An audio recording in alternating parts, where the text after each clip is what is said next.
ఇప్పుడు ఏ తల్లిదండ్రులు నెమ్మదిగా ఉన్నారండి? నన్ను అడగండి. ఏ తల్లిదండ్రులు నెమ్మదిగా ఉన్నారు? పెట్టుబడి చేస్తున్నాం, పిల్లలు చదవడం లేదు.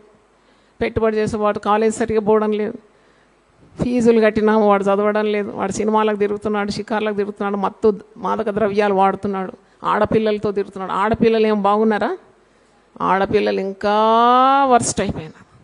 పిల్లలు మేనేజ్ చేయడం కష్టమవుతున్నప్పుడు మీ బాధ్యత ఏంటి?